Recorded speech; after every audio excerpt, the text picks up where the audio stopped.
মাধ্যমে তাদের বিচার হয়েছে, তাদের শাস্তি নিশ্চিত হয়েছে। অথচ এটি নিয়ে কত বিষোদ্গার করেছে শেখ হাসিনা এবং আন্তর্জাতিক সম্প্রদায়ের কাছে, বিদেশে গিয়ে, ফ্রান্সে গিয়ে, আমেরিকায় গিয়ে, জাতিসংঘে গিয়ে বারবার সে ক্ষমতা আসার পরেও এই সমস্ত জঙ্গিবাদের উত্থান, বেগম খালেদা জিয়া জড়িত, অমুক্ত, নানা কথা বলেছে, কিন্তু উনি এটা প্রমাণ করতে পারেননি। বিশ্ব সম্প্রদায়কে তিনি কনভিন্স করতে পারেননি, কিন্তু তিনি বলে গেছেন, অবলীলায় বলে গেছেন। অনবদ্য মিথ্যা কথার জননী হচ্ছে শেখ হাসিনা, এবং এইটা করতে গিয়ে তিনি তার ফ্যাসিবাদকে প্রতিষ্ঠিত করতে চেয়েছিলেন এবং বেশ কিছুদিন উনি টিকেও ছিলেন এইভাবে নানা কথা বলার মধ্যে দিয়ে। কারণ একজন ফ্যাসিস্টকে ক্ষমতায় এসে যেটা করতে হয়, আইন শৃঙ্খলা বাহিনীকে নিজের মতো করে তৈরি করতে হয়, অন্যান্য প্রতিষ্ঠানগুলোকে নিজের মতো করে তৈরি করতে হয়, জুডিশিয়ারিকে নিজের মতো করে তৈরি করতে হয়। তো এই জিনিসগুলো তিনি তৈরি করেছিলেন বলে প্রায় 15-16 বছর তিনি টিকেছিলেন। কিন্তু বেগম খালেদা জিয়া এই কাজগুলো করেননি।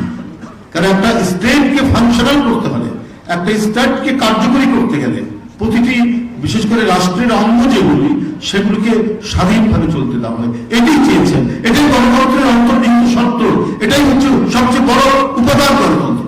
যেহেতু দেশনেত্রী বেগম খালেদা জিয়া যতই সমালোচনা করুক তার বিরোধী পক্ষ, তিনি গণতন্ত্রের যে চ্যাম্পিয়ন, এইটা কেউ অস্বীকার করতে পারবে না।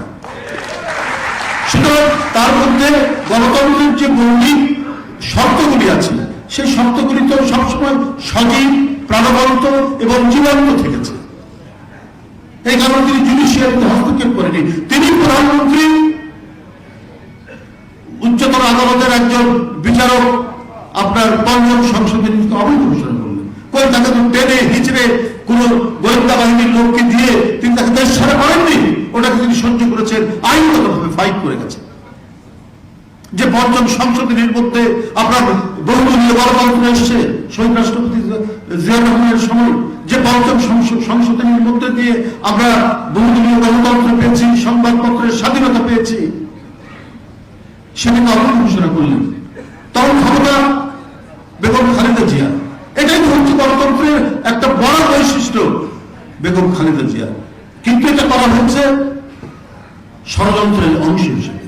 সেই পরে চিফ জাস্টিস হয়েছেন, তত্ত্বাবধায়ক সরকার ব্যবস্থা বাতিল করেছেন, যে তত্ত্বাবধায়কের জন্য আগুন দিয়ে পুড়িয়ে ছাড়খাড় করেছিল বাংলাদেশ শেখ হাসিনা, সেই তত্ত্বাবধায়ক সরকার তাদের নিজেদের স্বার্থে বাতিল করেছিল সেই প্রধান বিচারপতি, এবং তাকে পুরস্কার হিসাবে আবার তাকে আইন কমিশনের চেয়ারম্যান করা হয়েছে।